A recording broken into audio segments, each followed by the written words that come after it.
Olá, boa tarde. Entra agora o programa Trabalhador em Foco aqui, através da Rede Petrópolis de televisão. Lembrando que esse programa só existe porque é uma realização do movimento sindical de Petrópolis, através da união, do acordo de 14 sindicatos que querem trazer para você, telespectador, informações a respeito do seu dia a dia. No programa de hoje a gente vai conversar com um juiz. Olha que chique que a gente vai ter hoje aqui na nossa cadeira, Dr. Cláudio Montesso, juiz do trabalho. Vamos falar sobre as questões que têm tudo a ver com você. Fica com a gente que a gente volta em alguns segundos.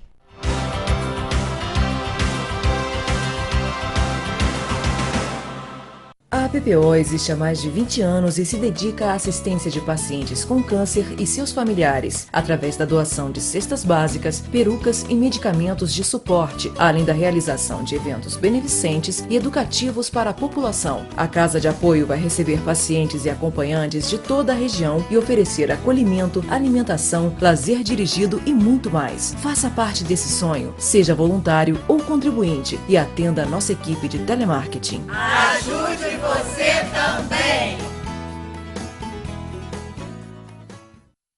Estamos de volta com o Dr. Cláudio Montesso para começar a falar sobre justiça do trabalho. Boa tarde, Dr. Cláudio. Um prazer recebê-lo aqui no programa. Na verdade, nós ficamos muito felizes em dar um passo a mais e ter aqui com a gente um juiz que trabalha diretamente com o nosso telespectador, que é o trabalhador. Obrigado pelo convite. Obrigada, senhor. Na verdade, para a gente começar a entender um pouquinho, queria entender o que é de fato a justiça do trabalho. Bom, a justiça do trabalho é uma justiça que julga e analisa as causas relacionadas ao mundo do trabalho. Entendeu? Então, na verdade, você tem todas as demandas relacionadas ao mundo do trabalho, e não só da relação de emprego, é importante chamar a atenção disso, que as pessoas acham às vezes que é só uma questão de patrão com empregado. Nós temos diversas demandas que não estão envolvidas necessariamente o patrão e o empregado, que estão sendo cuidadas também pela Justiça do Trabalho, especialmente a partir da emenda 45 de 2004, que ampliou a competência da Justiça do Trabalho. Então, a Justiça do Trabalho é criada para resolver esses problemas relacionados ao mundo do trabalho. O legislador brasileiro e a Constituição previram um ramo especializado para cuidar desses temas, porque se considera que são temas relevantes, de alcance social relevante, portanto, precisariam de uma justiça específica para isso. Certo. Quando a gente aqui no programa Trabalhador em Foco, a gente fala muito da prática profissional dos nossos telespectadores, que são ligados, na maior parte das vezes, ao próprio sindicato em si. Mas muitas das vezes a gente não sabe qual é o trabalho do outro, né? E a gente acha que o juiz é só lá na hora da audiência. E não é só isso, né, Não. doutor Cláudio? Como é que é a prática profissional de um juiz, até mesmo para o telespectador, depois a gente vai falar um pouquinho de tempo de processo, para ele entender a demanda de trabalho do senhor? Os juízes, de modo geral, eles, além de presidirem as sessões de audiências, onde se colhem as provas que são produzidas oralmente, ou seja, as testemunhas, os depoimentos, as alegações dos advogados, o juiz também tem um trabalho intelectual por trás de construção da decisão que vai analisar aquele caso. Essa construção dessa decisão parte do princípio do que foi produzido pelas partes, das provas que foram trazidas ao processo, e se constrói, à luz da lei, né, aquilo que a lei diz, a decisão sobre o caso concreto. Mas não é só isso. Se fosse isso, a gente estava tranquilo, a gente consegue resolver isso com facilidade. Existe toda uma gama de trabalho burocrático no dia a dia que a gente precisa dar para dar encaminhamento aos diversos processos que nós temos. Só para dar um exemplo, na segunda vara do trabalho de Petrópolis, que é onde eu exerço meu trabalho, nós temos mais de 6.400 processos em tramitação. Não são processos que estão para ser decididos, já estão decididos, mas são processos que precisam ainda de mecanismos adotados pela Justiça para que possam satisfazer a parte que obteve seu direito reconhecido. Todos os anos a gente recebe, em média, 2.000 ações novas, que são decididas no seu conteúdo, no mérito da decisão, mas que também depois prosseguem com o trabalho de fazer com que ele seja efetivado aquele direito que foi reconhecido pela sentença. Então, o trabalho do juiz é um trabalho, a gente costuma dizer, nossos colegas brincamos, dizer que é um trabalho muito solitário, a gente não tem muito contato, assim, às vezes, nem com nossos próprios colegas. Aqui em Petrópolis, por exemplo, somos só dois, a gente não tem, às vezes, nem tempo de trocar uma figurinha de como é que as coisas estão acontecendo. A gente trabalha sozinho, isolado no gabinete, apenas com a colaboração dos servidores da Justiça, que nos ajudam muito, mas que não deixa de ser também um trabalho estafante, assim, de solidão da construção do processo. O senhor falou que uma média de 2.000 processos por ano novos entrando na vara do trabalho, em Petrópolis. Em cada vara. Em cada vara. Então, na verdade, a gente tem cerca de 4.000 processos por ano numa cidade que não tem 300 mil habitantes, de acordo com o último IBGE. Esse número não é muito grande, não? Ou eu estou errada? Ele é um número médio no Brasil. Se você considerar média Brasil, média Estado do Rio de Janeiro, é um número médio, de médio para alto. A gente está um pouco acima do Rio de Janeiro, por exemplo, por incrível que pareça, né? A capital recebe, por vara, menos processos que Petrópolis recebe. Também estamos acima de algumas outras cidades do interior do estado, mas abaixo de outras, por exemplo. Eu vou dar um exemplo: Volta Redonda tem muito mais demanda do que a gente, Barra Mansa tem mais demanda, Resende, Campos costuma ter mais demanda, Macaé, por causa da história da Petrobras. Então, de um modo geral, a média de processos de Petrópolis eu diria que está bem próxima da média geral do estado. Agora, o Rio de Janeiro, São Paulo, Rio Grande do Sul, Minas Gerais, de um modo geral, tem mais processos por vara do que tem outras regiões do Brasil, por exemplo. O Nordeste tem menos, o Norte tem um pouco menos. A região Centro-Sul, vamos dizer assim, ela concentra uma maior quantidade de ações que a Justiça do Trabalho recebe todo ano. Até mesmo porque também são os estados que têm mais populosos, mais mão de obra economicamente ativa mais estabelecida e tal. Então a gente, na verdade, vai lidando com essas estatísticas e aí chega a essa conclusão. Um dos motivos pelos quais nós, meros cidadãos, acreditamos que o trabalho de vocês, juízes, é sempre muito moroso, muito lento, é também por conta da quantidade ou existem outros fatores que estão diretamente ligados a isso? Existem vários fatores, né? Existe desde um demandismo, eu digo que é um demandismo exacerbado, uma litigiosidade exacerbada, onde qualquer coisa digamos assim, é objeto de judicialização. Quer dizer, as pessoas não conseguem resolver os seus conflitos, as suas pendências, por mais simples e singelas que sejam, na base da negociação, na base da conversa, seja porque também o processo às vezes não ajuda, né? O processo às vezes é um pouco lento, ele é demorado, ele leva a uma demora na solução do processo, seja também porque existe, e eu canso de dizer isso, existe uma certa cultura do não cumprimento das decisões judiciais, né? É lamentável. O juiz tem que reconhecer um pouco isso, mas é verdade, né? De um modo geral, as pessoas resistem em cumprir a decisão judicial, ainda que ela tenha sido já proferida até em grau de recurso por um órgão colegiado. O trânsito julgado da decisão não é garantia de que o credor vai receber, porque algumas empresas, especialmente algumas, no caso da Justiça do Trabalho, algumas empresas, tendem a uma tendência de recorrer de qualquer coisa ou de protelar a qualquer custo a efetividade da decisão.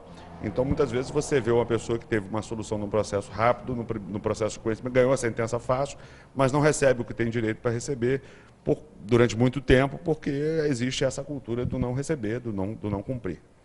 De que forma o trabalhador que recebeu a sua sentença no processo e aí ficou feliz, né? Porque, nossa, eu ganhei minha causa, o juiz falou que eu estou certo e até hoje não recebeu, e aí o que ele pode fazer? Quais são os mecanismos?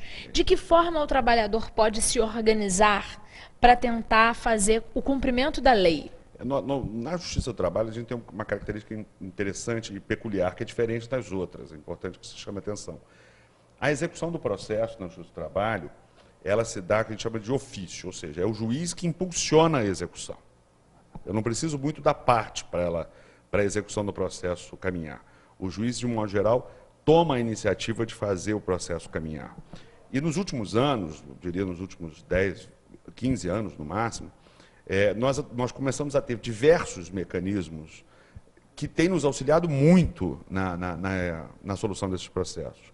Tanto que, apesar de eu ter dito que nós temos 6.400 processos aqui em Petrópolis, isso já foi maior. A gente tem conseguido reduzir esse passivo por conta um pouco desses mecanismos.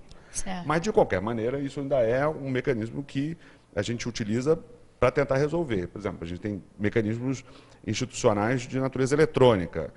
Nós temos contato direto com o Banco Central, por exemplo. Então, é possível a Justiça do Trabalho penhorar dinheiro na conta dos devedores diretamente. Não só o Justiça do Trabalho, Justiça Federal, qualquer justiça tem esse mecanismo diretamente na conta do devedor, claro, se ele tiver conta, claro, se ele tiver dinheiro na conta, para poder pagar. Temos sistemas de convênio esse sistema chama Bacen-Jude, né? Temos um convênio chamado Renajude, que é para poder fazer penhora de veículos, junto ao Detran, também, no caso, para poder garantir a execução.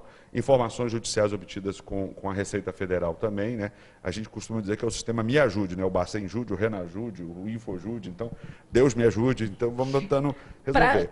Nós, então, adotamos muito isso. Mas acho importante que você tenha colocado a questão do trabalho da parte e do seu advogado na solução desse processo. Quer dizer, a parte colaborar com a justiça nesse caminho é importante para que a gente possa encurtar, às vezes, a via que está sendo adotada.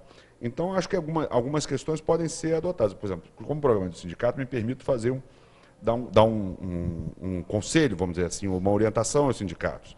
Se você já verifica que, se o sindicato, dentro do seu movimento, já percebe que existem empresas cuja situação econômica começa a se apresentar difícil e que possivelmente irá causar demissões em massa ou causar até mesmo o encerramento da atividade, é importante que os sindicatos, atentos a isso, adotem algum tipo de medida preventiva para garantir no futuro que os trabalhadores possam receber os seus salários, né? Os seus salários, os seus direitos, aqueles mais básicos, né? Às vezes até só as verbas da rescisão contratual, não são nem parcelas extraordinárias. E isso é importante que o sindicato faça, porque o sindicato tem um mecanismo da ação coletiva, né? O sindicato pode entrar, ele, em nome da categoria econômica, da sua categoria profissional, e obter um provimento judicial nesse sentido. Então, eu acho que, por exemplo, a ação do sindicato nesse momento é importantíssima. Eu sempre, quando converso com os advogados do sindicato, com o pessoal da OAB, de modo geral, eu digo isso. O futuro das ações no Brasil é o futuro das ações coletivas. As ações coletivas vão surgir, vão ser, sendo bem utilizadas, vão evitar que a gente tenha, por exemplo, 2.000 processos por ano. De uma forma geral, numericamente, a ação coletiva diminui a quantidade de processos, a questão passa a ser mais rápida, mas tem alguma questão, porque a gente, quando pensa em outros movimentos coletivos, a gente pensa que a união faz a força. No processo, isso também é assim? Sim, sem dúvida nenhuma. Além do sindicato, quem tem tido uma atuação relevante na ação coletiva, de um modo geral, no Brasil, e em Petrópolis, eu faço questão também de ressaltar que isso tem sido destacado, é o Ministério Público do Trabalho. O Ministério Público do Trabalho tem adotado diversas ações, que a gente chama ações civis públicas, né, para evitar que haja o deterioramento de condições de trabalho em determinados ambientes. E isso é importante, porque na medida em que você adota, vou dar um exemplo, uma política, uma ação que visa garantir algum tipo de ambiente mais saudável para o trabalhador, você previne doenças profissionais, você previne acidentes, você previne problemas futuros que certamente irão virar processos, que a gente vai ter que julgar, e até mesmo previne o dano à saúde do trabalhador. Então, existem vários mecanismos coletivos que podem levar a isso. Isso ajuda bastante. Por outro lado, exatamente porque são processos coletivos, e, portanto, são processos que são mais complexos, eles acabam sendo um processo um pouco mais demorado, porque você exige uma prova pericial, às vezes, em algum caso, você precisa de uma instrução mais detalhada, você precisa, às vezes, do juiz ir ao local para verificar as condições de trabalho daquele ambiente de trabalho. Então, mas são ações que, a meu juízo, são importantíssimas e que visam prevenir futuras demandas. Que maravilha. Doutor Cláudio, a gente vai fazer um breve intervalo. A gente volta daqui a pouquinho, continuando falando um pouquinho sobre a importância da justiça do trabalho no nosso dia a dia. Fica com a gente.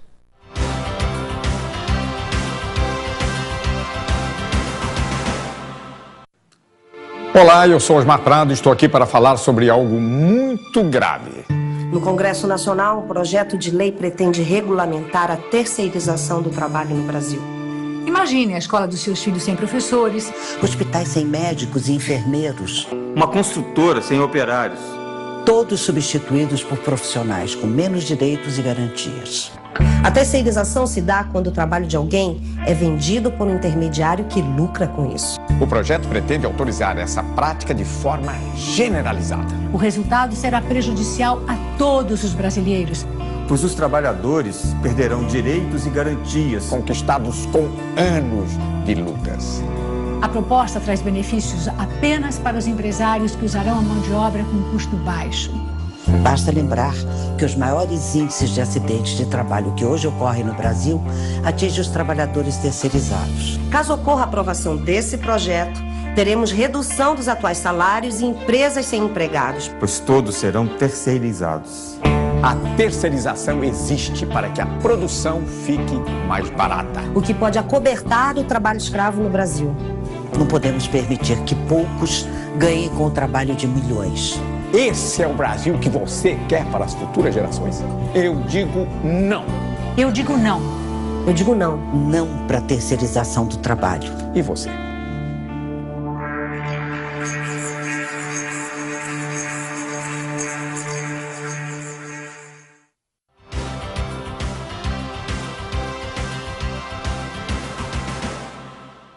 Assim como vocês, durante o intervalo nós estávamos assistindo o VT de divulgação a respeito da PL 4330, que é com relação à terceirização.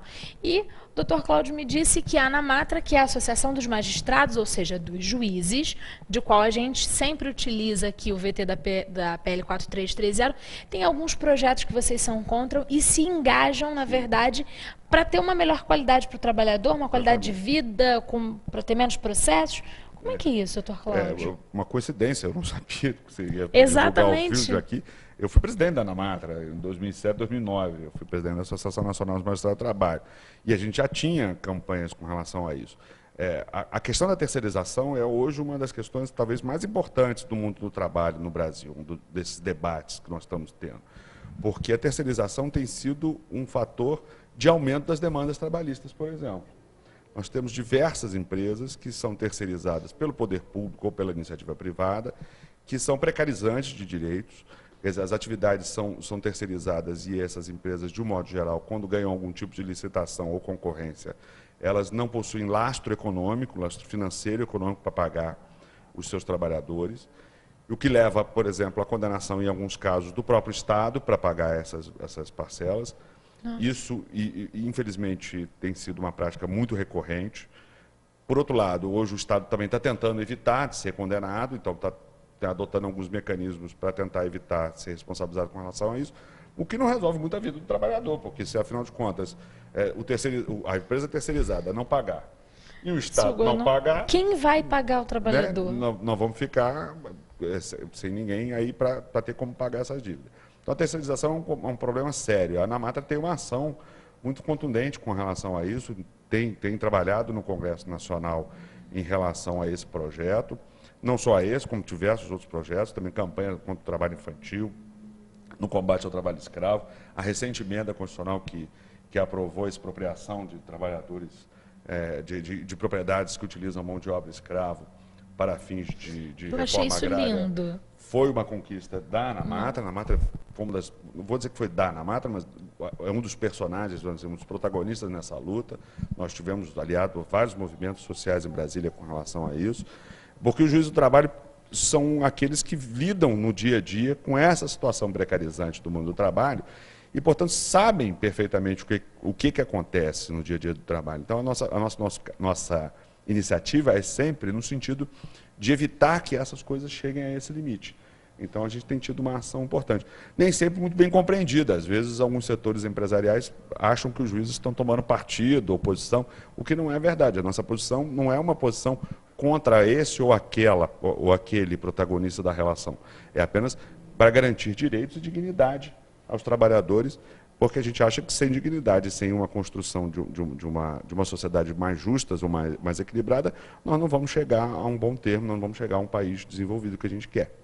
O que a gente pensa, na verdade, o que a gente já abordou aqui a respeito da PL 4330, né, é que muitas das vezes o trabalhador em si ele já não sabe mais nem para quem ele vai entrar com o processo, porque ele é terceirizado, ou melhor, ele é contratado de uma empresa, mas presta serviço numa outra, de uma outra, e aquele contexto todo deixa o trabalhador até mesmo sem saber o que fazer. A identidade do trabalhador com a empresa não existe na terceirização. Com a empresa que é o seu empregador. Não existe, porque o trabalho dela não existe como trabalho de identificação. Dou um exemplo, por exemplo, no Estado brasileiro.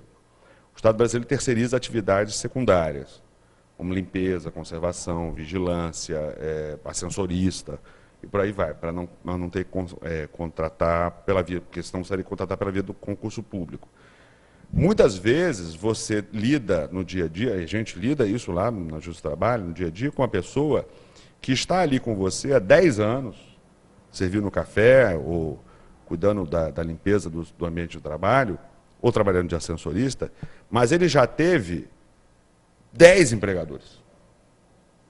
Ele está ali há 10 anos com você, mas ele já teve sucessivos empregadores. Então a identificação dele não é com o empregador, a identificação dele é com o trabalho que ele desenvolve para a gente. Então essa coisa que você colocou da ausência dessa identificação do empregado com a própria realidade do trabalho dele, é um fato muito, muito presente. Uma outra área que tem tido muita terceirização, e às vezes até uma terceirização, até uma quarteirização, vamos dizer assim, é a área da construção civil. A José Maria vive reclamando. É um problema sério hoje em dia, né? Porque você tem o sujeito vai fazer um empreendimento imobiliário, aí ele contrata o cara que vai botar o piso no banheiro. Aí depois ele já contrata, esse cara que é contratado para botar o piso no banheiro, subcontrata o terceiro para colocar o rodapé.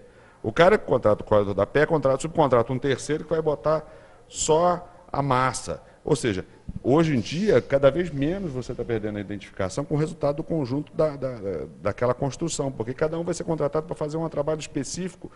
E você vai ter, às vezes, uma empresa de construção, como já tive um caso uma vez muito interessante, que havia uma empresa de construção e empreendimento que não tinha um único trabalhador.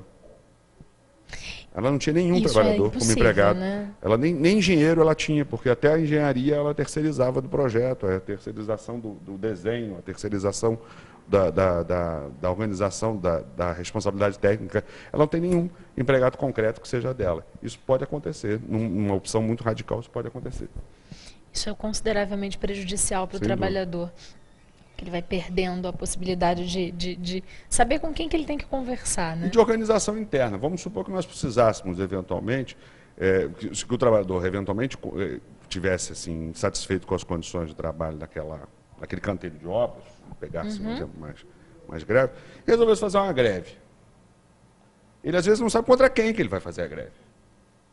Ele não sabe contra quem demandar aquela exigência que ele está pretendendo. Vamos supor que seja uma questão de higiene do alojamento, vou dar um exemplo. Mas de quem é o alojamento? Né? É do empreendedor que não principal? É o mesmo contratante que o seu, então ele está fazendo a greve com o que às vezes tem um contratante daqui e o outro contratante dali. Então essas coisas geram uma certa crise de identidade, vamos dizer assim, do movimento dos trabalhadores, porque não se sabe muito bem contra quem dirigir a demanda. Nesse momento, a Justiça do Trabalho também acredita que os sindicatos são uma forma de auxiliar esse trabalhador final? Acho que sim, mas até nessa questão da terceirização, o sindicato acaba sendo prejudicado. Porque, afinal de contas, quem é o sindicato representativo de um determinado setor terceirizado? Até esse questionamento você vai ter em algumas situações. Porque se eu tenho a terceirização da limpeza, então é o sindicato da limpeza. Mas se eu tenho a terceirização da vigilância, já é o sindicato da vigilância. Entende? Então você vai estratificar, você vai fazer com que o próprio movimento do trabalhador dentro daquela área, ou daquele mecanismo onde ele exerce as suas atividades, seja estratificado. Então eu vou ter, num determinado momento, eu posso ter uma greve do setor da limpeza, mas não ter o vigilante trabalhando. Ou eu posso ter o vigilante em greve, mas não ter o outro. Não existe um conjunto de trabalhadores dentro do setor que vai estar representado, porque a terceirização leva a essa crise de identidade de quem, afinal de contas, contra quem eu estarei demandando as minhas questões. Por isso que a ANAMATRA e o movimento sindical são tão contra essa banalização da carreira. Da terceirização. Não é que a gente não vai tapar o sol com a peneira e dizer que a terceirização não existe, ou que não é possível existir. Em alguns casos, ela até bem fazeja, em algumas situações, ela se justifica em várias situações. Mas não a qualquer preço ou em qualquer tipo de atividade. Na atividade de fim de uma empresa, me parece absolutamente impossível. A legislação que sequer permite isso. Porque você vai ter você precisa ter uma identificação com o resultado final do trabalho. Certo. Voltando um pouquinho para o que a gente estava falando, na verdade eu tenho certeza que para o nosso telespectador, que faz parte do sindicato, para os nossos...